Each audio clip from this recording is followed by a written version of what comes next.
So I will simplify things by talking only about two diseases, one malignant, mesothelioma, and one benign, most of the time, solitary fibrous tumor. What does the radiologist need to know about these two diseases?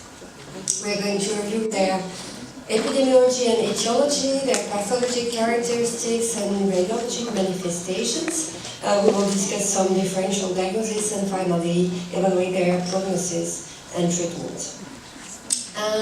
Solitary fibrous tumor mainly arises from the visceral pleura, whereas mesothelioma takes its origin from the parietal pleura. There are different segments: costal pleura against the ribs, diaphragmatic pleura against the diaphragm, and mediastinal pleura against the mediastinum. It's important to remember that the fissures are only made of visceral pleura. So you're not supposed to see mesothelioma originating from the fissures. It's important to remember the anatomy. If you consider the inner aspect of the ribs, there is the visceral pleura, the parietal pleura, a small amount of extrapleural fat, and the endothoracic fascia. And all these structures are very thin and they are not normally visible. So you're not supposed to see anything over the inner aspect of the ribs, except sometimes a small amount of fat when there is an enlargement of the extrapleural fat.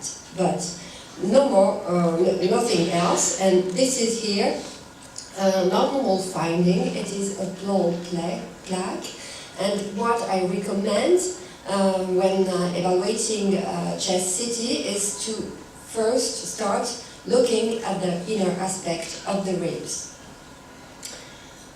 This is again an abnormal finding. It is not a pleural plaque. It is a case for Lawrence, because you can see there's a rib fracture, so this is peritoneal hematoma.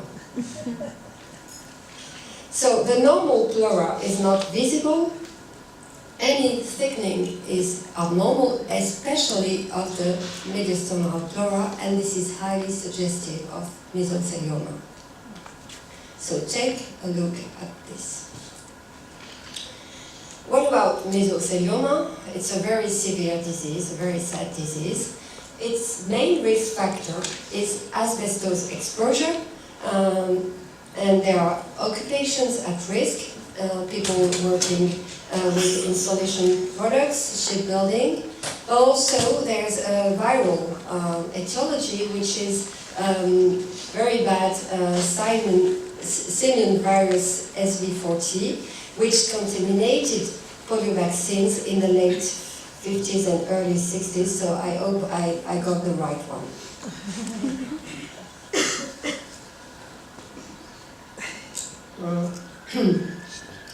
There's a worrying increase in the incidence of mesothelioma in Israel, and this is the reason why I chose this topic. And if we consider things in Israel and in France, in Israel, the country now sees about 30 new cases of mesothelioma each year, mainly among men who worked directly with asbestos. And in France, there were 906 new cases in 2005, so more than in the previous year. And there's an expected peak of incidence expected in 2020. But as you can see, the incidence is higher in France than in Israel. This is what I found on the internet. I don't know if it's true. The industrial use was banned in 2011, is that right? In France, it was in 1997.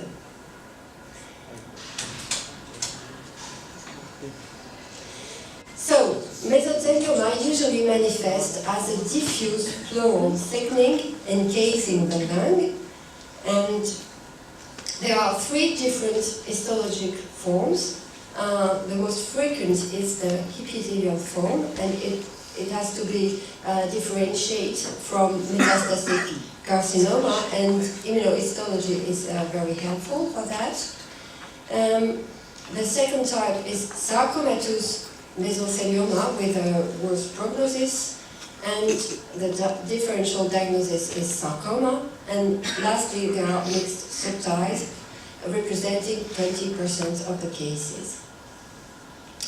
It's important to understand that to perform the diagnosis of mesothelioma, you will need large biopsies. So no possibility to perform percutaneous biopsy. We need large fragments of the parietal pleura, which are taken from video thoracoscopic procedures. You can see here such a procedure. And the reason is that mesothelioma diagnosis is made by the demonstration of mesothelial cell infiltrating the extrapleural fat. And is the way pathologists differentiate from simple mesothelial hyperplasia. So here a biopsy was done, and you can see here another biopsy performed close to a pleural plaque, because the malignant disease is usually close to pleural plaques. And it's important that the biopsy includes some amount of extrapleural fat. Let's look at the video, and you will see at the end that the biopsy includes some fat. It's going to take it. It's a nice picture after breakfast. You can see here the piece of fat which is taken. One key point is that mesothelioma, of course, it can be associated with pleural plaque, but it is never the malignant transformation of a pleural plaque. It may manifest with different presentation. One is recurrent unilateral isolated pleural effusion, such as in this case. There is no pleural thickening, and so the diagnosis can only be made by video thoracoscopy.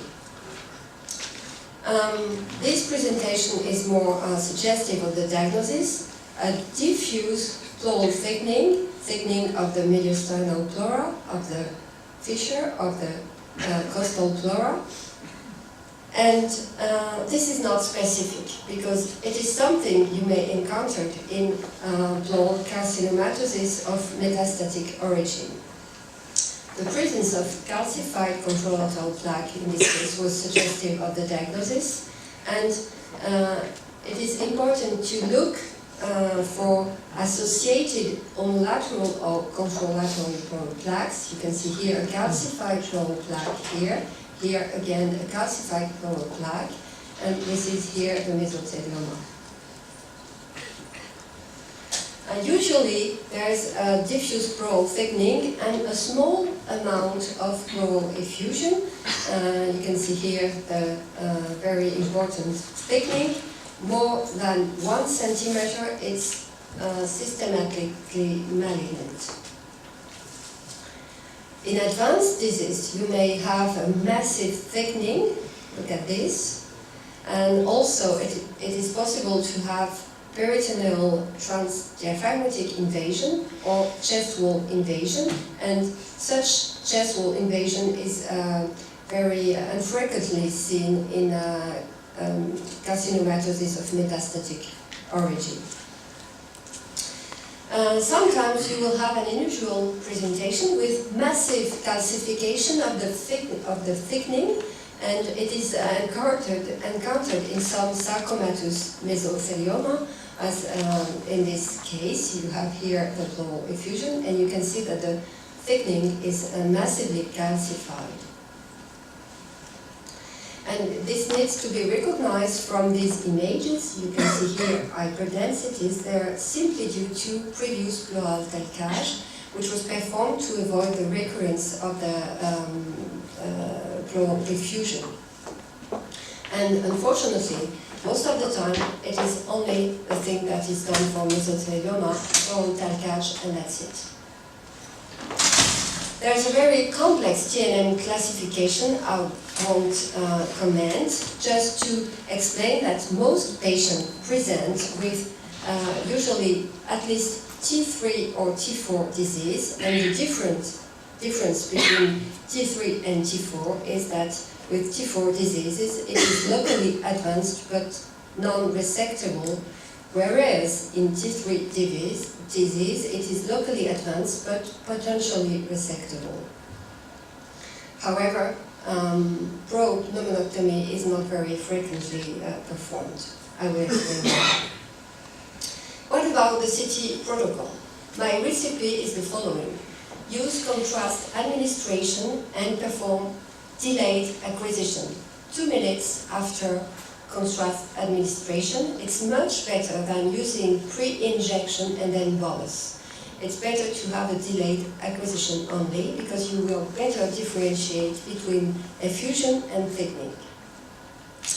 Concerning CT follow-up, we perform CT follow-up in patients that are treated with chemotherapy. You can't use the classical RECIST criteria. You have to adapt these criteria, and it was suggested in this publication, and this is what I do in my practice. You have to select 3 different levels, and at each level you measure the pleural thickening. So you have a sum of 6 measurements, and you compare this pleural unidimensional measure at baseline and following treatment. There's a limited role of PET-CT and MRI. PET-CT may help choosing the site of biopsies before video thoracoscopy, and MRI may help evaluating if there is a transdiaphragmatic progression in patient of the disease, but they are not very useful in routine.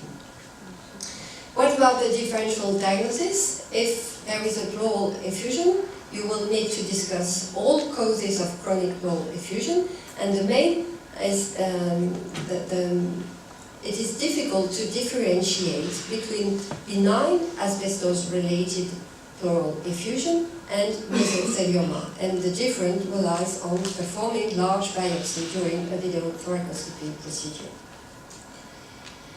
When there is a diffuse pleural thickening, again, it is not specific of mesothelioma. You may have this in pleural carcinomatosis of metastatic origin.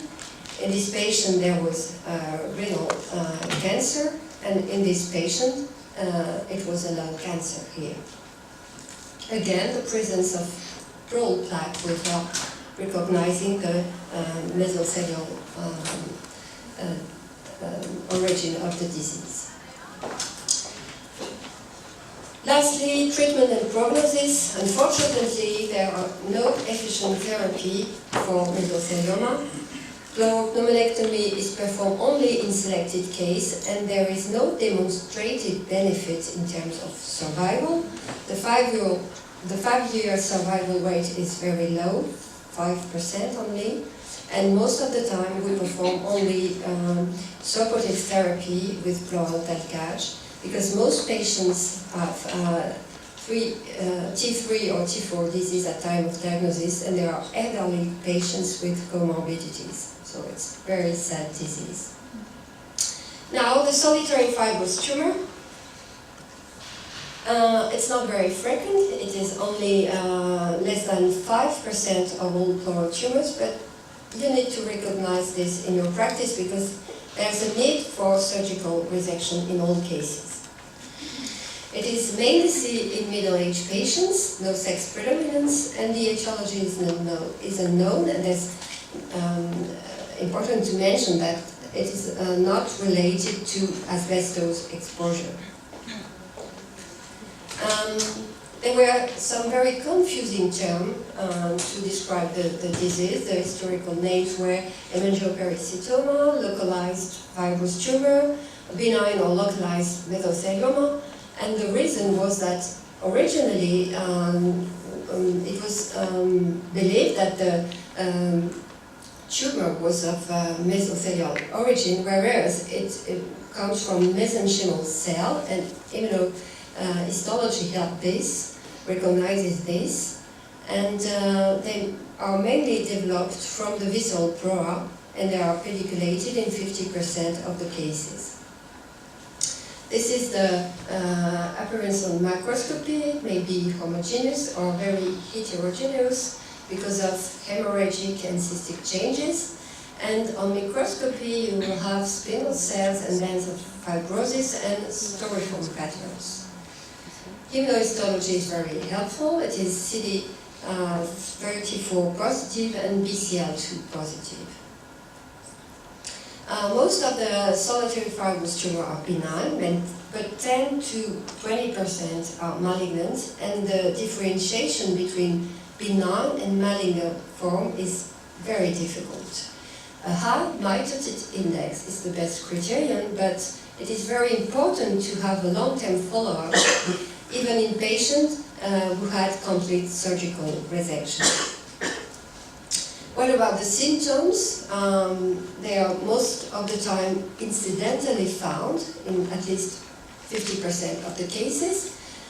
Sometimes patients have symptoms of compression. Sometimes hemothorax can occur. And there are also some paraneoplastic syndrome, especially the Deutsch-Porter syndrome, which is hypoglycemia due to paraneoplastic secretion of IGF-2. What about radiological manifestations? Usually you have a large opacity with a pleural contact in the lower part of the thorax. Sometimes it's more challenging. Here you could believe it is just lymphadenopathy, but it is here solitary fibrous tumor. Sometimes it's difficult because there is associated pleural effusion, and sometimes there is a huge mass, and you have to discuss all causes of whole lung opacity. There are various locations. The visceral location is quite typical, as here in the minor fissure.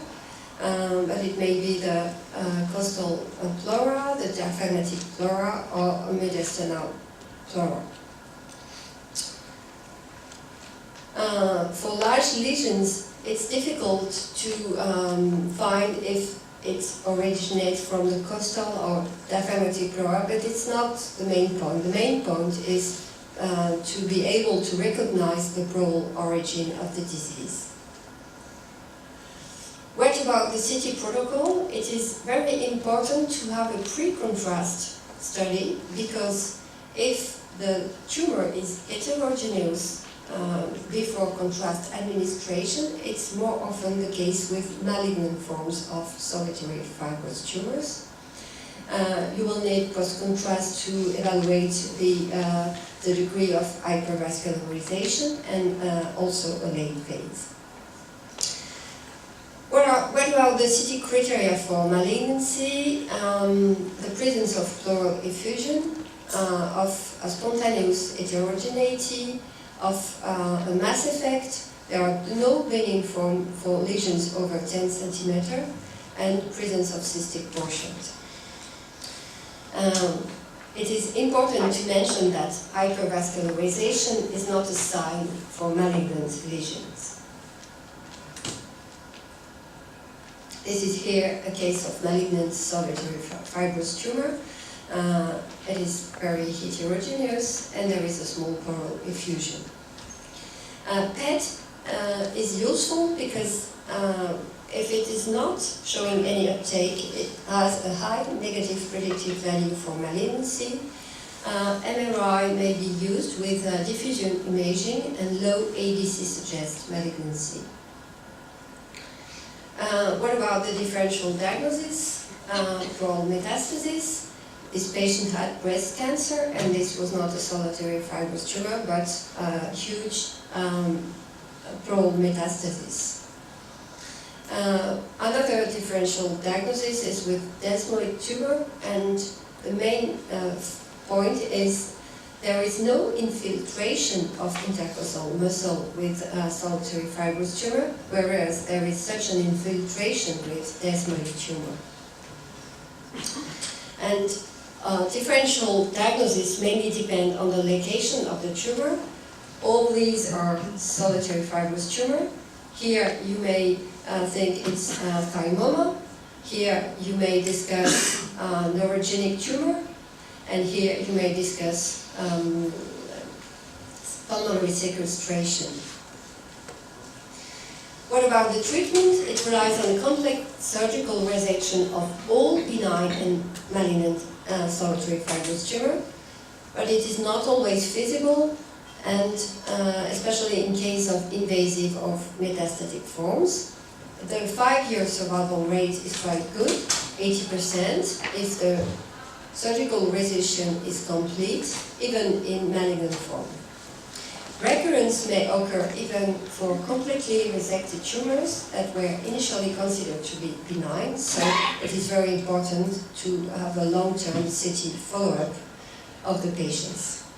So in conclusion, we saw 2 different types of pleural tumors. One, the mesothelioma has a very poor prognosis, and the surgical possibilities are very restricted, and most of the time we only perform pleural attaquage, whereas for solitary fibrous tumor it's very important to perform surgical resection. Thank you.